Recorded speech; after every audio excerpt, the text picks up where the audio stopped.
Peter Doocy challenged John Kirby on why Biden would thank Qatar, where the leader of Hamas lives. Roll tape. Talking about getting Americans out of Gaza, President Biden said, "I want to thank our partners in the region and particularly Qatar." The leader of Hamas lives in Qatar.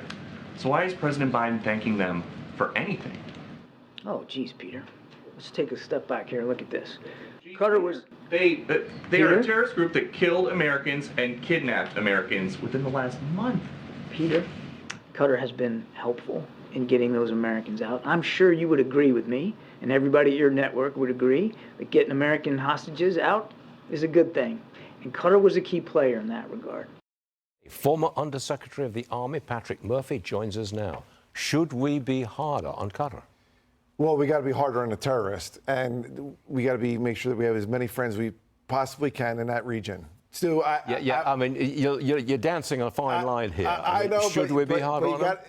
We got to be harder on a terrorist, and people who are, frankly, holding those terrorists that they know that killed 1,400 Israelis, 45 Americans, including Carol Simon Toff from Bucks County, Pennsylvania. So, yeah, we have to be tougher.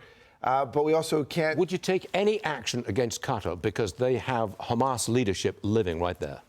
Not military operation, no. I not would say military. diplomatic and economic conversations to show our economic power, yes. The suggestion might be that we're a little worried about Qatar. They've got a lot of power, and we can't oppose them too vigorously. Right. The whole region is, as you know, very... I should say, delicate at this point, and we got to make sure that we don't lose focus. What I think we need to realize is, well, Stuart, people aren't talking about this because we're all focused on the military operation. It's sexy, it's et cetera. What's the political solution? What's the political solution for the millions of folks, the innocent people that are in, some of the innocent people in Palestine, the Palestinians, that basically have been abandoned by Hamas when their leaders are in Qatar and not in their own country? When those leaders have been spending hundreds of millions of dollars on the underground tunnels and not on schools and hospitals. So, what is the next step? So the political solution, which we didn't do in Vietnam, which we didn't do in Iraq and Afghanistan, we need to make sure that we're doing what's necessary to make sure it's a long-term solution in that region. So what's that, peace talks? No. We need to conduct military operations to bring the terrorists to justice. Okay. Be very clear about that. Long term, is there any way to ensure peace in the Mideast unless you crush Hamas and get rid of them completely? Isn't that the only way to peace? We got to crush them, number one, yes. But the second part of that story, we need to have friends in that region, friends like Qatar, Jordan, Egypt, that haven't been great, and we need to make sure they come to the table when we have a two-state solution moving forward. Okay. General Jack Keane, four-star retired general, appears on this network and this program frequently. He says Hezbollah has 120,000 rockets in South Lebanon. If they were all used, could they overwhelm U.S. and Israeli forces?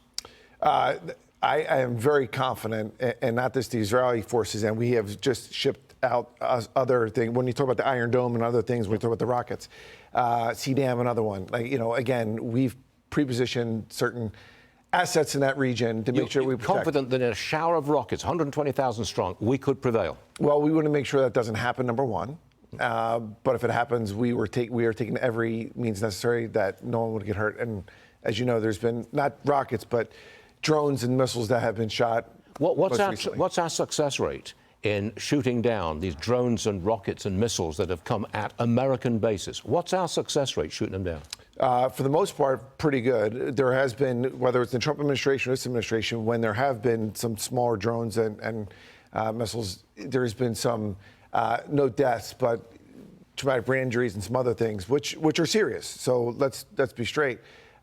There's been too much of aggressive action from the players in that region. Or how should we respond to those rocket attacks? We should, go after them? We should absolutely make sure that they understand that when you mess with the United States, hold on, I'm going to make sure. Let me finish. That if they continue to do that someone else is going to raise their children. That's how we should handle it. Okay, got it. Patrick Murphy, thanks very much for being with us. Thanks, Dory. Difficult position, isn't it?